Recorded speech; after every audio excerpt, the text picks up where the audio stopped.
This Weber Cup seems to be throwing up so many close matches. Look at that first one, 235 to 234, and that means the USA narrow the gap. It's time for our first doubles clash of the afternoon, and we can head back over to our commentators, Cass Edwards and Wayne Boyce. So Cass, Don Barrett very much the old stager in this doubles match, which is saying something as he's only 31, but here he is with the three rookies. Jesper Svensson, who's been in fantastic form for Europe, but the form of Kyle Troup, Cass, can't really be overlooked. He's won his last 4 games, 2 doubles, 2 singles.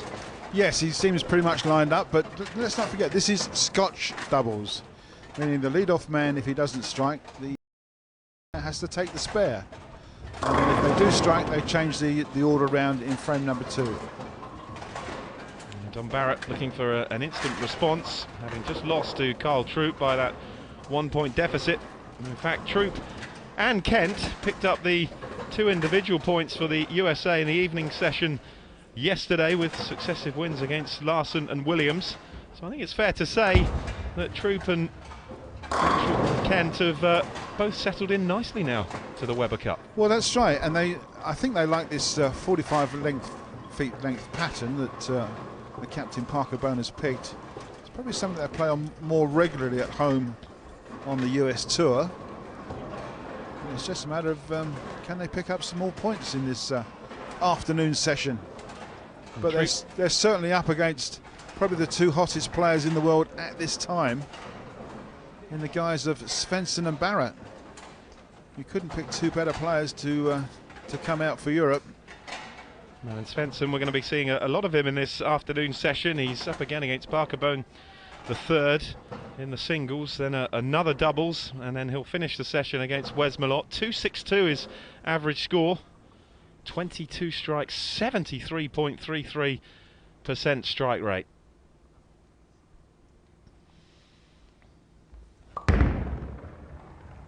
And Svensson gets Europe up and running with a strike. It's the left-handed two-hander with the shovel shot that rips the rack and gives Europe 30 pins to start with, using the full width of the lane. Look at this, a little bit light on the head pin, and carries all 10. How about that? Kyle Troup's win against Don Barrett was certainly a big point for the United States, but if they can pick up another point here, the momentum will certainly be with the Americans if they can get back to 13-10. Can Troup respond? Yes, he can! And he is very much in the groove at the moment. Yeah, carries on from where he left off in his previous singles game. Great looking shot, playing wide at right-hand side. Letting that ball come off the oil pattern onto the dry part of the lane, and it just turns left. High fives all round. This is the first of the 3 remaining doubles matches in this year's Weber Cup. Other than that, it's all singles unless it goes to 18 all. Great strike from Barrett, and then we'll finish with a Baker. It's a double for Europe, though. Yes, a very quick 60 pins, 2 strikes in a row. That's a classic shot, right in the 1-3 pocket, carries all 10. Heavens above, he said, I've taken out the corner pins. How about that? That's certainly a response to his previous singles match against Kyle Troup, where the 10 just almost seemed glued to the surface. Yeah, he had 6 single pin spares in that game. First look at Marshall Kent.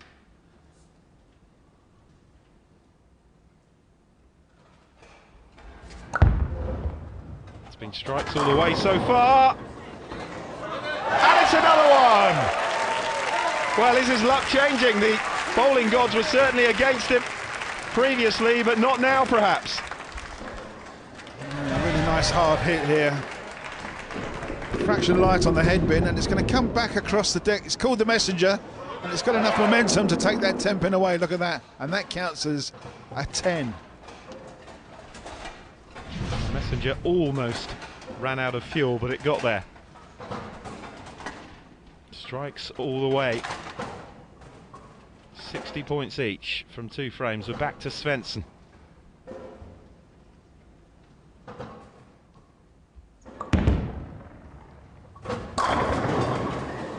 Leaves the 7. Yep, leaves a pin standing in the corner, and of course Scotch doubles. His partner has to stand up and spare it. Using the full width of the lane, yes, but light on the head pin, and that's why the 7 pin in the corner has stood there. Don Barrett now has to throw a straighter ball across lane and hold for the 7 pin, and does nicely. So it's a spare which is worth 19. But Europe have blinked first here. And Carl Troup can pull up another maximum.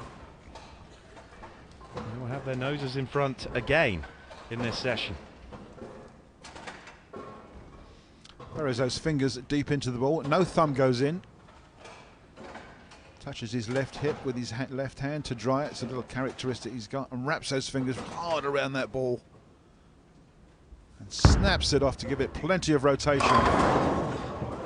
Unfortunately, he can't make the pocket, so he's gone through the head pin, but he's fortunate to leave just 2 pins on the right hand side of the lane, which Marshall Kent has got to step up and spare. They're often a danger with a two-handed approach, Cass, that you can over-rotate. Well, the interesting thing about it is it looks fantastic, the power and the momentum, but if you're not in the pocket with that ball, you can leave all sorts of crazy combinations of pins on the pin deck. It's never a clean hit unless you're in the pocket, when it's absolutely devastating. No mistake though from Kent. So the 8 spare is worth only 18, and Team Europe are 1 point in the lead.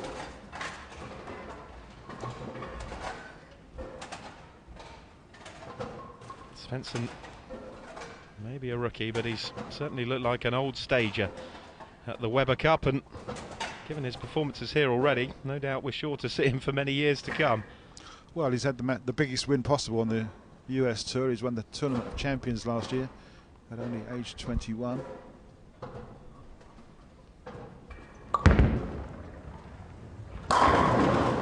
Oh, that looked for all the world a strike, but he's left the 7.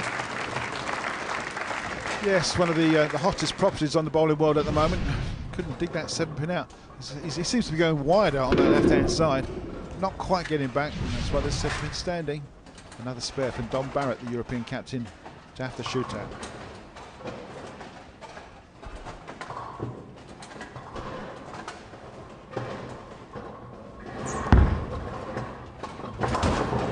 Taken away by Don Barrett.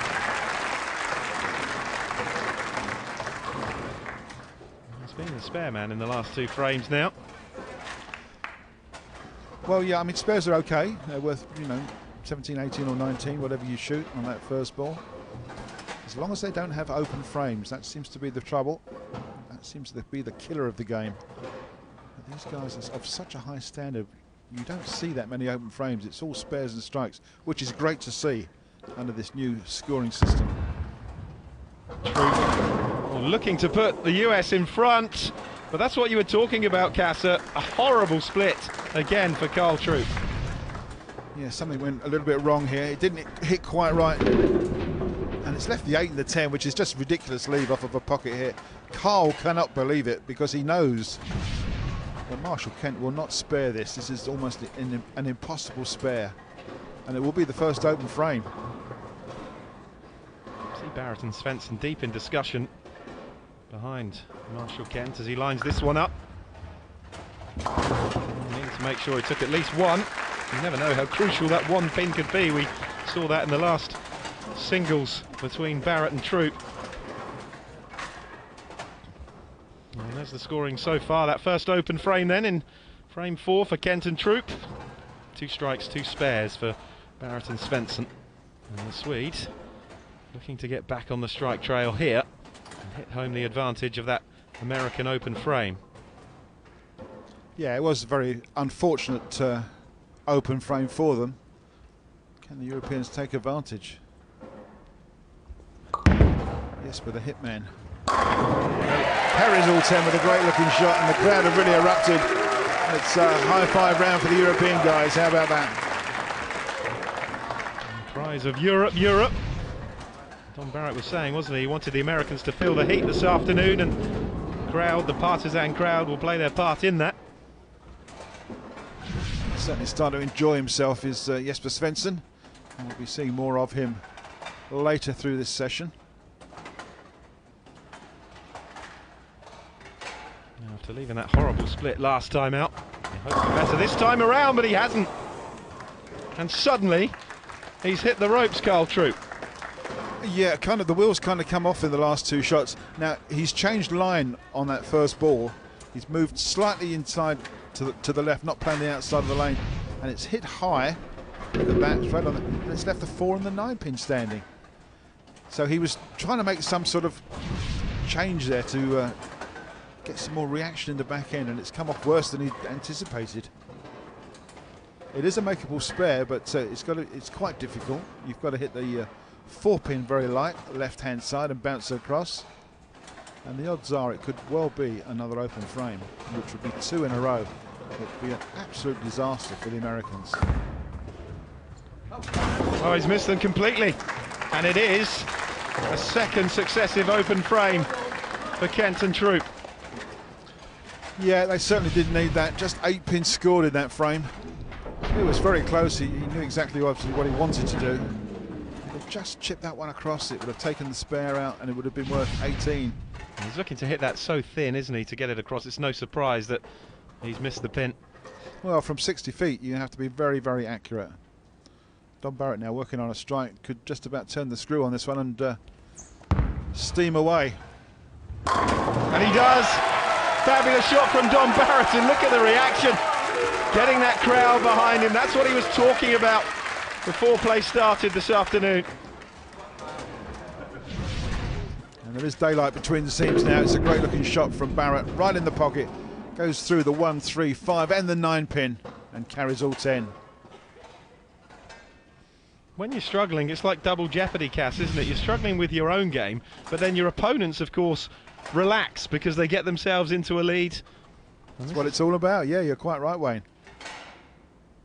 Double pressure. The Americans back in 2 opens in a row now. Where's Carl going to throw this one? Right down the middle of the lane. Can't quite make it unless that messenger hits. It hits, but it won't take it out. So it's only 9, which is better, obviously, than a split. But Carl Troup has changed his line totally from the first couple of shots. He was wide outside on the right-hand side of the lane. Now he's just pushing down in the oil and hoping to make some pins. Well, he can only go to 114 here. You can tell by the look on his face, he's not a happy bunny just at this particular time. Marshall Kent takes the spare, it's worth 19. 44 points. The difference. Yes, that's quite some lead at this stage. There's 4 frames to go, and I can't see the Europeans giving anything up. Svensson just wiping all the oil off of his ball. He's playing out on the left-hand side on his own, so there's still plenty of oil out there, but he's got enough rotation on his ball to hook up through it and make the pocket. It's almost just like a carry contest with this guy. He's a strike machine. Can he pick up all 10 pins? He can! It's another 30 for Barrett and Svensson. And they have a 74 pin advantage. Although Troup has this frame in hand, it is a big, big lead. Yes, some considerable doubles partnership, this Barrett and Svensson. Another great looking strike there. And the body language tells us that he's very happy with that one, and I'm sure his team captain will be as well.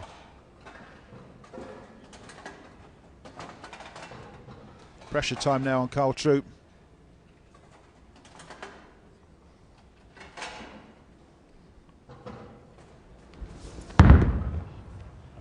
No, he's not happy with it. It's all gone a bit funny over there apparently, and poor Marshall Kent, he just cannot get up and shoot at 10 pins because he's taking spares all the time that Troup is leaving, and that's the glory of Scotch doubles. We've had some pretty dramatic contests in this year's Weber Cup, but this is looking pretty one-sided now. It's all gone horribly wrong for Carl Troup, who was on a run, remember, of 4 successive victories when he's been out there in doubles and singles. Yeah, his lowest game has been 235 in singles.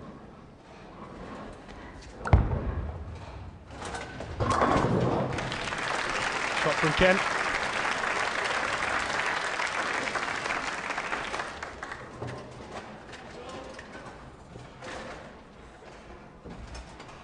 We're going to see Jesper Svensson next up in a singles match, and this game will help him because he's going to get lined up. But in a contrast, Troup has been up for 2 games ago, and he's gone lost.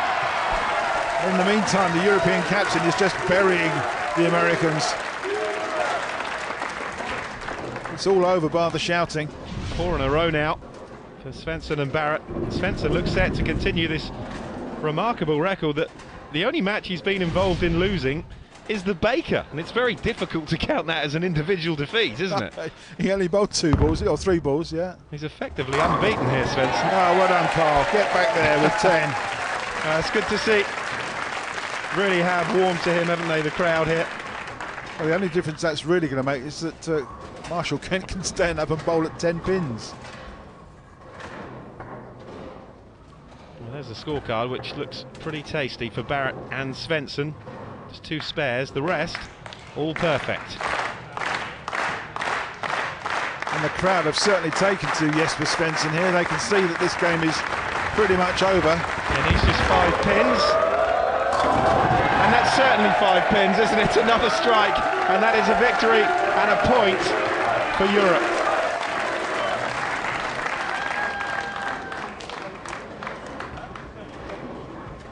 Yeah, it's high fives all round. Jesper's looking very pleased with himself. Certainly done his part in this doubles match. Well, it's a shot at all 10 for Marshall Kent, but it means nothing, Cass, unfortunately. And when it means nothing, that's generally the outcome. Yeah, it's a bit unfortunate for Marshall. I mean, they've got 1 frame to go. He's going to go. America's going to go through the 200 barrier. Don Barrett just to finish off here. A strike for a 278 would be a massive game and a massive victory. Oh, not quite. But 9 will do.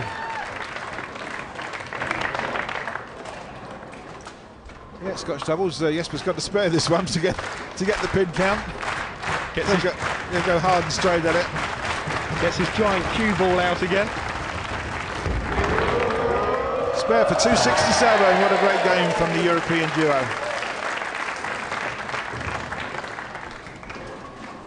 Well, the Americans just with their last frame to bowl. Well, he's still enjoying himself despite the fact his run of wins has come to an end. And he'll love this atmosphere, won't he? Can only take 9 though. And Marshall Kent gets another spare to look at. It's quite amazing that Carl's had a pretty poor game, but the crowd have really taken to him, haven't they? Marshall's just telling Carl off, you've left me another single pin to bowl at, and he's going to bowl this one left-handed, 2-handed. Can he make the spare? Oh. No, he can't. Great attitude though for the Americans, despite the loss of a point. It is 14-9, and Europe move within 5 of winning the Weber Cup. More to come very shortly.